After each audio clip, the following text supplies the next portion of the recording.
भुवनेश्वर जागमरा उपरसाही शिव मंदिर खंडुआली मंदिर में बड़ धूमधाम रे पालन कर कार्तिक पूर्णिमा। श्री राधाकृष्ण पूजा कमिटी पक्षर आयोजित यह कार्यक्रम में प्राय 3000 अधिक श्रद्धालु जोगदे 61 वर्षर यह धार्मिक मंदिर प्रांगण में प्रति वर्ष भली 5 दिन सांस्कृतिक कार्यक्रम अनुष्ठित होता। चलित वर्ष पारंपरिक नृत्य संगीत सहित पाला परिवेषण कर निज परिवार मंगल कामना सहित विश्वर मंगल कामना कर श्रद्धालु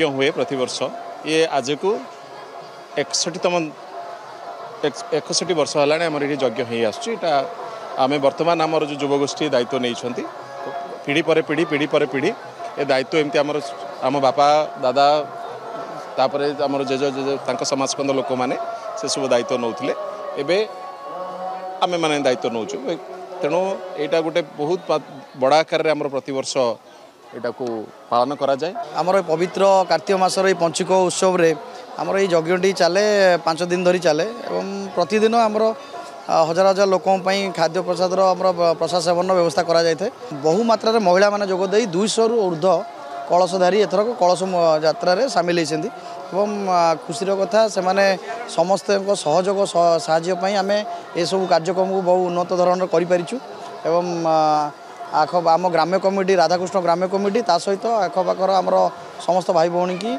नहीं आम यहाँ अनुष्ठान करुचु। पंचुक 5 दिन धरी यज्ञ ये होता है खंडुआल माँ प्रांगण में रामेश्वर मंदिर में आम यज्ञ अनुष्ठित होता है।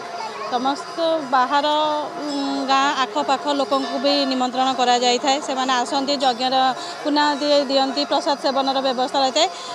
5 दिन धरी ये यज्ञटी होता है 5 दिन जाक ही प्रसाद सेवन व्यवस्था रही है। बहुत श्रृंखलार सहित भोजन प्रसाद सेवन व्यवस्था रही है। बहुत श्रृंखला सहित घटुआ मैंने घट नहीं जाती आईथर भी आज पूर्णमी दिन पुनादि आमर 2000-3000 लोकों प्रसाद सेवन व्यवस्था रही बहुत शांति श्रृंखलार सहित यहाँ चली।